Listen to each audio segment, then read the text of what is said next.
Ladies and gentle guys, ನಮಸ್ಕಾರ. ನಾನು ಸುರೇಶ್ ಶೆಟ್ಟಿ. ನೀವು ನೋಡ್ತಾ ಇರೋದು ನಮಸ್ತೆ ಕೋಲಾರ. ಸುಮಾರು ಒಂದು 45 ವರ್ಷಗಳ ನಂತರ ನಮ್ಮ ಊರಿಗೆ ಬಂದಿದ್ದೀನಿ. ನಾನು ಹುಟ್ಟಿದಂಥ ಊರು ಕೊತ್ತೊಡ್ಡಿ. ಯಗುಕೋಟಗಿಂತ ಮುಂಚೆ ಬರೋಂಥ ಕೊತ್ತೊಡ್ಡಿ ಈ ಒಂದು ಹಳ್ಳಿ ನಾನು ಹುಟ್ಟಿದ್ದಂಥ ಊರು. ಈ ಊರು ನಾವು ಚಿಕ್ಕ ಹುಡುಗರಾಗಿದ್ದಾಗೆ ಬಿಟ್ಟು ಹೊಟ್ಟೋಗ್ಬಿಟ್ಟಿದ್ವಿ. ಸುಮಾರು ಒಂದು 4-5 ವರ್ಷ ವಯಸ್ಸಲ್ಲಿದ್ದಾಗ ನಾವು ಈ ಊರನ್ನು ಬಿಟ್ಟು ಹೋಗಿದ್ವಿ.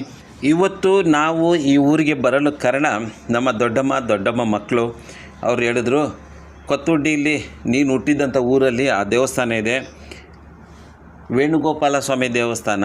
ವೇಣುಗೋಪಾಲ ಸ್ವಾಮಿ ದೇವಸ್ಥಾನ ಬರೀ ವೇಣುಗೋಪಾಲ ಸ್ವಾಮಿ ದೇವಸ್ಥಾನ ಅಲ್ಲ, ಅವನು ಸಂತಾನ ಪ್ರಸನ್ನ ವೇಣುಗೋಪಾಲ ಸ್ವಾಮಿ ದೇವಸ್ಥಾನ ಅಂತ.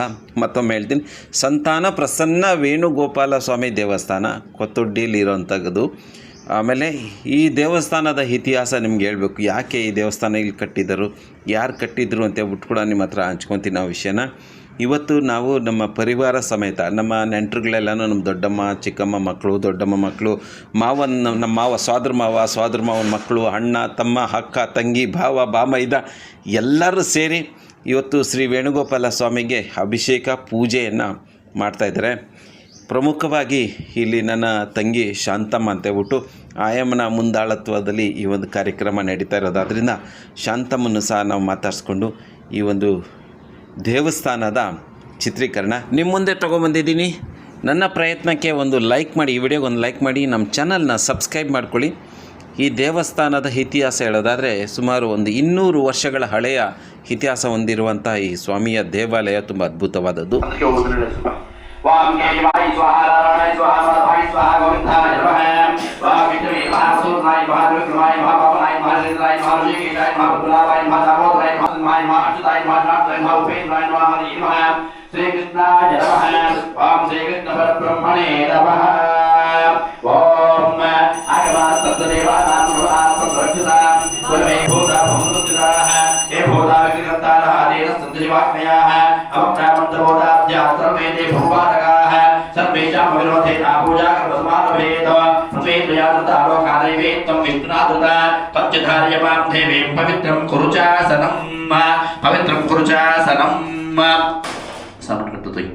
పవిత్రం కురుచాసనం.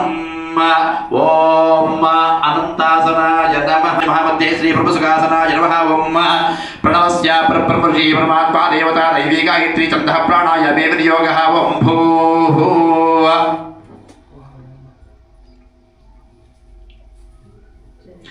వమ పర్ఛాతీర స్వ అమృత బ్రహ్మ భూర్భవస్వరం ఇది ఒక కుటుంబం తీసుకోండి. చేతి తీసుకుని ఇంకో ఫ్యామిలీ తీసుకోండి. ఇంకో ఫ్యామిలీ తీసుకోండి. సాక్షాత్ పరబ్రహ్మ తస్మై శ్రీ గురవే నమః ಅದು చెప్పుకోవచ్చు.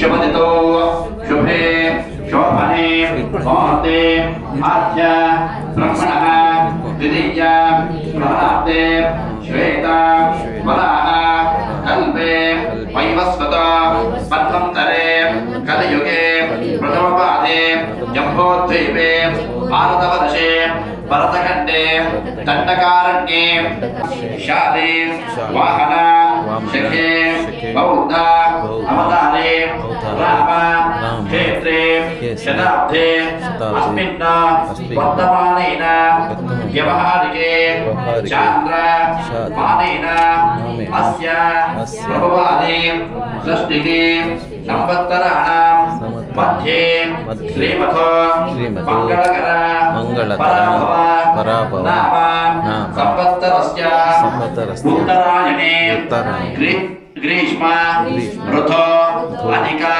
జ్యేష్ఠ మాసే శుక్ల పక్షే నవమ్యాయాం శుభదితో వాసరః వాసరస్తో శుభ రవి వాసర యుక్తాయాం శుభ నక్షత్ర శుభయోగ శుభకరణ ఏవం గుణ విశేషణ విశిష్టాయాం శుభదితో మమ उपात समस्त दुरित क्षयद्वार क्षयद्वार श्री परमेश्वर श्री प्रीत्यर्थम अस्मिन् शुभदिने श्री लक्ष्मी नरसिंह स्वामी समेत रुक्मिणी सत्यभामा समेत श्री वेणुगोपाल स्वामी देवालय सन्निधौ अस्माकं महा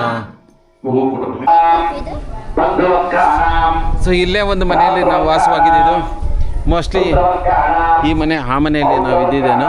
ಇಲ್ಲಿ ಒಳಗಡೆ ಬಂದರೆ ಹಿಂಗೆ ಒಳಗಡೆ ಬಂದ ತಕ್ಷಣ ಆ ಮನೆ ತೋರಿಸ್ತೀನಿ ಇದು ಯಾವ ಮನೇಲಿ ಇದ್ದಿದ್ದು ಅಂತ. ಇಲ್ಲೊಂದು ಬಾವಿನೂ ಇತ್ತು, ಏನೋ ಆಯ್ತಲ್ಲ ಬಾವಿ, ಹಸುಗಳೆಲ್ಲ ಕಟ್ಟಾಕೋತಾ ಇದ್ರಿ ಇಲ್ಲಿ. ಬಾವಿ ಇತ್ತಲ್ಲ, ಏನಾಯ್ತು ಅದು? ಬಾವಿ ಅಲ್ಲಮ್ಮ, ಬಾವಿ ಬಾವಿ ಅಲ್ಲ, ಬಾಯಿ మూసిపోయినా ఆడు ఉన్నింది బాయి మూసిపోయా. మీరు ఈడే ఉంటారా ఈ ఇంట్లోనే? ఎన్నేళ్ళకి ఈడే ఉంటారు మీరు? ఈ పాత ఇల్లున్న ఎట్లు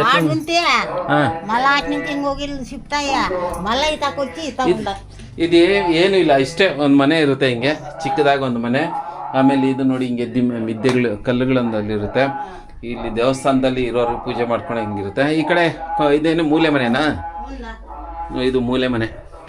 ಸೊ ಇದು ಅಡುಗೆ ಮನೆ. ಅಡುಗೆ ಮಾಡ್ಕೊಳೋರ್ಗೆ ಮಳೆ ಬಂದರೆ ಎಲ್ಲ ಸೋರೋಗ್ತದೆ. ಇನ್ನು ಹಳೆ ಮನೆಯಲ್ಲಿ ಅಜ್ಜಿ ವಾಸವಾಗಿದ್ದಾರೆ ಒಟ್ಟಿನಲ್ಲಿ. ಈ ಕಡೆ ಬಾರ, ನೀನು ಯಾಕಡ್ಡ ಅಡ್ಡ ಬರ್ತೀಯ? ಅಜ್ಜಿದು ಇದು ಒಲೆ ನೋಡಿ, ಇಲ್ಲಿ ಅಜ್ಜಿ ಅಡುಗೆ ಮಾಡ್ಕೊತಾಳೆ. ಒಲೆ, ಇದು ಒಲೆ. ಆಮೇಲೆ ಇದು ಗೂಡು, ಇಲ್ಲಿ ಸೌದೆಗಳು ಇಟ್ಕೊಳಕ್ಕಿದು ಗೂಡು. ಲೈಟು ಆಯ್ತಾ ಅಜ್ಜಿ ಮನೆಗೆ? ಲೈಟ್ ಇದೆ, ಇದು ಗೂಡು. ಇಲ್ಲಿ ಬಚ್ಚಲ್ ಮನೆಯೂ ಐತೆ ಅಜ್ಜಿ ಮನೆಗೆ. ಅಜ್ಜಿಗೆ ನೋಡಿ ಈ ರೀತಿಯಾಗೆಲ್ಲ ಒಂದು ಹಳ್ಳೀಲಿ ಸಾಮಾನುಗಳು ಇಟ್ಕೊಂಡು. ಆಮೇಲೆ ಇದು ಗಾಳಿ ಬರೋಕ್ಕೆ, ಇದು ನೋಡಿ ಈ ಕಡೆಯಿಂದ ಗಾಳಿ ಬರುತ್ತೆ, ಬೆಳಕು బರುತ್ತೆ. అన్ని ఇళ్ళకి ఇట్లే ఉన్నాయా? లేదు ఒక్కొక్కింటికే ఇట్లా పెట్టిండేది. అన్ని ఇళ్ళకి ఇట్లే లేదు. ఒక ఇల్లు ఉండే, అది దొబ్బేసిరా, దానికి ఇట్లే ఉండే. ఈ ఇంటికి ఆ ఇంటికి ఉందంట. 3 ఇళ్ళకే ఇట్లా పెట్టింది. 3 ఇళ్ళకే ఇట్లా పెట్టిండేది. ನೋಡಿ ಇದು ಒಂದು ಮನೆ. ಈ ದೇವಸ್ಥಾನದಲ್ಲಿ ಈ ರೀತಿ ಮನೆಗಳು ಈ ರೀತಿ. ಆಮೇಲೆ ಬೆಳಕು ಬರೋಕ್ಕೂ ಬೆಳಕಿಗೂ ಗಾಳಿ ಬರೋಕ್ಕೂ ಒಂದು ವ್ಯವಸ್ಥೆ ಇಲ್ಲ. ಕ್ಲೀನ್ చేసుకునేది నేలంతా. ಇದು ಒಳಕಲ್, ಇದು అజ్జి ಒಳకಲ್ చేసుకున్నారు ఇక్కడ. మీది ಯಾವ ఊరు అజ్జి? మాది అక్కడ చెరువు పక్కన. ఈ ఇంటికి వచ్చి ఎన్ని రోజులయ్యా? ఇంటికి వచ్చి 20 ఏళ్ళు. మీ అంకల్ మీ హస్బెండ్ ఏం చేస్తాడు? ఎక్కడ పోయా?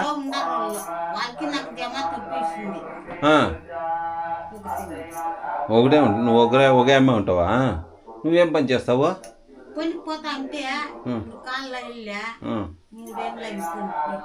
జీవనానికి దేవుడిని నమ్ముకొని ఉండవు, దేవుడే దిక్కు నీకు. సో ఈ అజ్జి ದುಡಿಯೋಕ್ಕಾಗಲ್ಲ, ಕಾಲು ನೋವು ಆಗ್ಬಿಟ್ಟೈತೆ. ಈ ಪೂಲ್ ಉಂಡ ಅಜ್ಜಿ ಪೂಲ್ ಇಕ್ಕೊಂಡಿದ್ದಾಳೆ ಕಟ್ಟಕ್ಕೆ. ಮನೆ ಹಿಂಗಿದೆ ನೋಡಿ, ಚೆನ್ನಾಗಿದೆ ಹಳ್ಳಿ ಮನೆ. ನಾವಿದ್ದಿದ್ದು ಮನೆ ತೋರಿಸ್ತೀನಿ. ಇಲ್ಲಿ ಹಲವಾರು ಜನ ಇದ್ದರು ಆ್ಯಕ್ಚುಲಿ ಈ ಕಡೆ ಎಲ್ಲನೂ. ಸೊ ನೋಡಿ ಇನ್ನೂ ಮನೆಗಳಲ್ಲಿ ವಾಸವಾಗಿದ್ದಾರೆ ಜನಗಳು, ಇನ್ನೂ ವಾಸವಾಗಿದ್ದಾರೆ. ನಾವಿದ್ದಿದ್ದು ಮನೆ. ಇವಾಗ ನಾವು ವಾಸವಾಗಿದ್ವಲ್ಲ, ನಮ್ಮ ಅಪ್ಪ ಅಮ್ಮ ಅವರಿಗೆ 2 ಮಕ್ಕಳು, 1 ಹೆಣ್ಣು 1 ಗಂಡು. ನಾನು ದೊಡ್ಡವನು. ಈ ಮನೆಯಲ್ಲೇ ವಾಸವಾಗಿದ್ದು. ಈಗ ನೋಡಿ ಮನೆ ಹೇಗಾಗೋಗಿದೆ ಅಂತ. ಈ ದೇವಸ್ಥಾನನ ಕಟ್ಟಿ, ಈ ದೇವಸ್ಥಾನದ ಸುತ್ತ ಮನೆಗಳು ಕಟ್ಟಿ ಬಡವ್ರ ಬಗ್ಗರಿಗೆ ಕೊಡ್ತಾಯಿದ್ರು.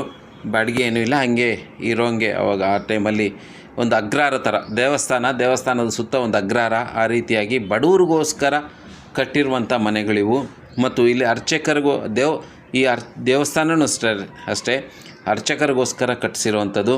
ಅವರ ಒಂದು ಹರಕೆಯಿಂದ ಈ ದೇವಸ್ಥಾನ ಕಟ್ಟಿಸಿರುವಂಥ ಈ ಪವಿತ್ರ ಸ್ಥಳವನ್ನು ನೀವು ಕಣ್ತುಂಬ್ಕೊಳ್ತಾ ಇದ್ದೀರಾ. ಈ ದೇವಾಲಯ ತುಂಬ ಪುರಾತನವಾದದ್ದು.